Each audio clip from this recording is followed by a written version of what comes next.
पहले चरण के लोकसभा चुनाव के मतदान समाप्त होने के बाद अब छत्तीसगढ़ में दूसरे और तीसरे चरण के मतदान होने हैं। लेकिन मतदान की तिथि आने से पहले ही नेताओं की जुबानी जंग तेज हो गई है और राजनीति में राम के बाद अब रावण राक्षस की भी एंट्री हो गई है। कांग्रेस की राष्ट्रीय प्रवक्ता ने प्रधानमंत्री नरेंद्र मोदी को रावण कहा है, तो वहीं प्रदेश के कृषि मंत्री रामविचार नेताम कांग्रेस नेताओं को राक्षस कर डाला। देखिए छत्तीसगढ़ में नेताओं की जुबानी जंग के बीच राम और रावण की एंट्री।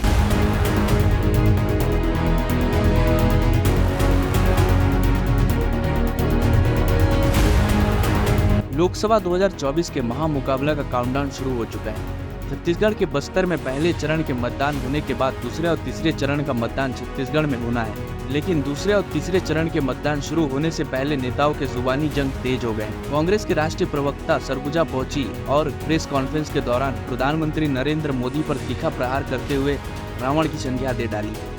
तो वहीं दूसरे और प्रदेश के कृषि मंत्री रामविचार नेताम ने कहा कि अभी छत्तीसगढ़ में कई शूर्पणखा, कई दुशासन, कई आहिर रावण कंस पहुंचेंगे। भाजपा और नरेंद्र मोदी का जो लोग विरोध कर रहे हैं वह श्री राम का विरोध कर रहे हैं। नेताम ने राष्ट्रीय प्रवक्ता के बयान पर कटाक्ष करते हुए कहा कि कोई भी आ जाए लेकिन नरेंद्र मोदी के नेतृत्व में होने वाले इस चुनाव के विजय रथ को कोई भी नहीं रोक पाएगा। ये जो तरह तरह के जो देश भर के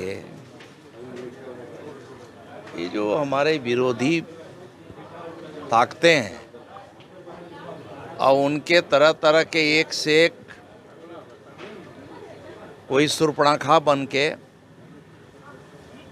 कोई दुशासन बन के, कोई और कुछ बन करके यहाँ आई रावण से लेकर के कंस बन तक के रोल में इस दरमियान जो आ रहे हैं,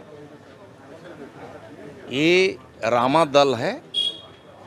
इस रामा दल का जो काम है ये काफ़ी आगे बढ़ गया है और ये जो विजयी रथ है, ये विजयी रथ रुकने वाला नहीं है कि कोई भी ताकत आ जाए, उस ताकत को कहीं कोई सुनने वाला नहीं है। ये लोग क्या बात करेगा? मोदी जी का विरोध करके, भारतीय जनता पार्टी की विरोध करके उनका अस्तित्व जो है डूबना ही है। मोदी जी का विरोध करना, भारतीय जनता पार्टी की विरोध करना मतलब जय श्री राम के विरोध करना। जो जय श्री राम का, प्रभु राम का जो विरोध करने वाले हैं, ऐसे लोग की क्या स्थिति हो रही है आप देख लीजिए। ये 400 पार हो करके रहेगा। ये कोई भी ताड़ुका आ जाए, कौन कौन आ रहा है मैं किसी के बारे में नहीं बोल रहा हूँ, लेकिन जितने भी ये सब राक्षस लोग आकर के इधर उधर उधम मचाने का कोशिश कर रहे हैं, वो सब अपने आप में कट मरेंगे। देखिए, जैसे मैंने कहा, मोदी जी ने जब मोदी जी प्रधानमंत्री हैं, जब वो बोलते हैं तो लोग समझते हैं कि वो सच बोल रहे हैं, इसीलिए उनकी बातों पे विश्वास करके उनको मौका दिया। लेकिन ये भी पता चल गया कि 3 महीने में कैसे उनको ठग लिया गया।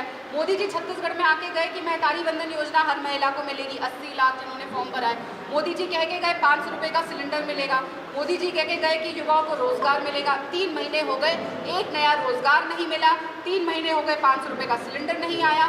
3 महीने हो गए, 70% महिलाएं 80 लाख में से आज भी इंतजार कर रही है महतारी बंधन योजना की पहली किस्त। मौका दिया, चाहे 5 साल छत्तीसगढ़ की कांग्रेस सरकार ने, भूपेश बघेल जी ने बहुत अच्छी सेवा इस प्रदेश की करी और बहुत बेहतरीन सरकार चलाई।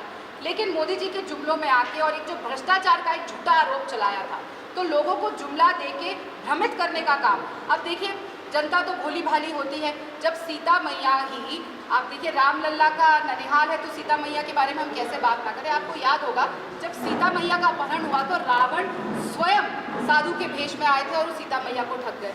तो हमारी तो जनता छत्तीसगढ़ की बहुत ही भोली भाली है, बहुत सीधी है। तो मोदी जी आके ठग के चले गए।